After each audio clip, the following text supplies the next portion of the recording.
সন্তানদের মুখে দুমুঠো খাবার তুলে দেওয়ার জন্য সকাল থেকে সন্ধ্যা পর্যন্ত শ্বাসরুদ্ধকর কষ্ট করছেন তিন কন্যার জননী শিরিন খাতুন। পেশায় একজন রাজমিস্ত্রির হেল্পার। সন্তানদের মুখে হাসি ফোটানোর জন্য, সন্তানদেরকে মানুষের মতো মানুষ করার জন্য নিজের সব সুখ আহ্লাদ ত্যাগ করতে সদা প্রস্তুত মা শিরিন খাতুন। যে কোনো পরিস্থিতিতে সন্তানদেরকে পরম মমতায় আগলে রাখেন তিনি। নিজের কষ্ট দুঃখ কখনোই সন্তানদেরকে বুঝতে দেন না। তিন সন্তান ও তাকে ফেলে চলে গেছেন স্বার্থপর স্বামী। নিরুপায় হয়ে সন্তানদের মুখের দিকে তাকিয়ে এই কষ্টের পেশা বেছে নিয়েছেন তিনি।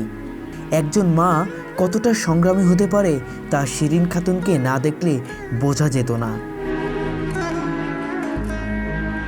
একজন বাবা সন্তানদেরকে খুব সহজেই ফেলে যেতে পারে, কিন্তু মা কখনোই তার সন্তানদেরকে ফেলে যেতে পারে না। মা তার জীবনের সবটুকু দিয়ে সন্তানদেরকে আগলে রাখে। নিজে খেয়ে না খেয়ে সন্তানদের মুখে খাবার তুলে দেয়। এটাই মায়েদের বৈশিষ্ট্য।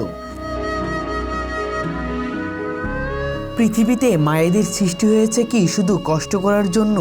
প্রতিটি মা তার নিজ নিজ জায়গা থেকে সংগ্রামী, তবে শিরিন খাতুন একটু ব্যতিক্রম। রাজধানীর হাজারীবাগ পুরান থানা এলাকায় ময়লার পানির ড্রেন তৈরি করতে দেখা যায় তাকে। 6 জন পুরুষ রাজমিস্ত্রির সাথে তিনি একাই শুধু নারী রাজমিস্ত্রি কাজ করছেন। দীর্ঘ 9 থেকে 10 ঘন্টা টানা কাজ করতে হচ্ছে তাকে। কখনো বালতিতে পানি নিয়ে এক জায়গা থেকে অন্য জায়গায় নিয়ে যেতে হচ্ছে, কখনো বা সিমেন্ট বালু মিক্সড করে পাতিলে করে মাথায় নিয়ে মিস্ত্রিদের কাছে নিয়ে যেতে হচ্ছে, আবার কখনো ইট এগিয়ে দিচ্ছে।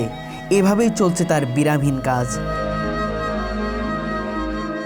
প্রতিদিন যা ইনকাম করছে সেটা দিয়েই তার 3 কন্যা সন্তানদের মুখে খাবার তুলে দিচ্ছে, পাশাপাশি সন্তানদের সুশিক্ষায় শিক্ষিত করছেন।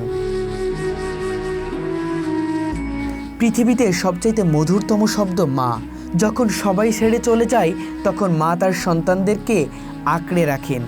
মায়ের সঙ্গে যদি কোনো কারণে বাবার ছায়াটুকু না থাকে, তবে মাকেই নিতে হয় সন্তানের লালন পালনের গুরুদায়িত্ব। প্রিয় দর্শক, আজকে এই সংগ্রামী মায়ের সাথে কথা বলার চেষ্টা করব এবং জানতে চাইব তার সম্পর্কে। আসসালামু আলাইকুম, কেমন আছেন? ভালো আছেন? আমি দেখতে পাচ্ছি আপনার যে কষ্ট কি কারণে করতে হচ্ছে।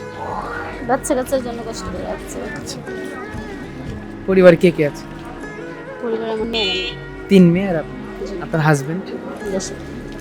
আপনার সাথে যোগাযোগ আছে? এখন সন্তানদের লেখাপড়া করার জন্য, সন্তানদের মুখে খাবার তুলে দেওয়ার জন্য এভাবেই কাজ করছে। জি দর্শক, একজন নারী কতটা সংগ্রামী হয় তা এখানে না আসলে বুঝতে পারতাম না। তার 3 সন্তান আছে, 3টাই মেয়ে, এবং সেই মেয়েদের মুখে অন্ন তুলে দেওয়ার জন্য, সেই মেয়েদের লেখাপড়া করার জন্য নিজে এভাবেই, যেটা পুরুষের কাজ, যেটা আমরা বলি রাজমিস্ত্রি হেল্পার, সেটা পুরুষের কাজ, কিন্তু নারী হয়ে তাকে এটা করতে হচ্ছে শুধু তার সন্তানের মুখে তাকিয়ে। আমরা তো দেখি গার্মেন্টসে কাজ করতে নারীদের এবং অন্যান্য পেশায়, সেটা না করে কেন আপনি এখানে আসলেন? আমি একা এত কাজ করি, একা করে পারতেছি না, করে করি না, তার জন্য ছিল। সকাল থেকে কিছু খেয়েছেন? হ্যাঁ, এটা তো খুব কষ্টের কাজ। আমি দেখতে পাচ্ছি আপনি ইট নিয়ে এখান থেকে ওখানে নিয়ে দিচ্ছেন, তারপরে এই যে সিমেন্ট বালু মিশিয়ে আপনি এখানে এনে দিচ্ছেন। এগুলো তো অনেক ভারী কাজ, এতে তো অনেক কষ্ট হয়। করার কিছু নাই, বাধ্যতামূলক করতে হচ্ছে। এমনি পরিবারে আপনার বাবা মা নাই? তাদের কাছ থেকে কোনো সাপোর্ট আসে না? আমার আব্বু বেঁচে নেই। আপনার আব্বু বেঁচে নেই, এবং আপনার ভাইয়েরা আছে কিনা? কেউ নাই না? দর্শক, পৃথিবীতে তার 3 সন্তান ছাড়া কেউ নাই। ছিল তার হাজবেন্ড, কিন্তু তাকে ছেড়ে চলে গেছে। কতটা কষ্টের সেটা বলতে আর বাকি থাকে না। প্রতিদিন কিভাবে কাজ করছেন? জি। কখন আসেন? 8টায়। আর যান কখন? 5টায়। 5টার সময় যান। সন্তানেরা কি বড় হয়েছে? একটা মেয়ে 10 বছর চলে। একটা মেয়ে 10 বছর আর 2টা ছোট। স্বামী ছেড়ে চলে গেল, আপনি কিছু বলেননি? তার ভালো লাগছে, তা চলে গেছে। আপনারা মায়েরা কি এইভাবেই কষ্ট করেন?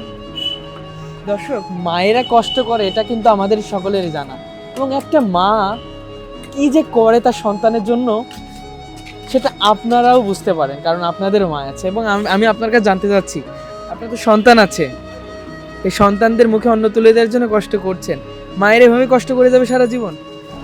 করার কিছু নেই, মায়ের তো কষ্ট করবেই। আপনি খুশি হন কখন বলুন তো একটু? সবসময় আল্লাহর মধ্যে খুশি আছি। আপনি কি আপনার পরিবার, আপনার 3 মেয়েকে নিয়ে ভালো আছেন? ভালো আছি। কষ্ট করছেন তবু আসলে কষ্ট মনে হচ্ছে না। কষ্ট মনে হয় না। আসলে এটা হলো মা, সারাদিন ধরে এখানে রাজমিস্ত্রির হেল্পারে কাজ করছে, দিন শেষে তিনি মহা খুশি।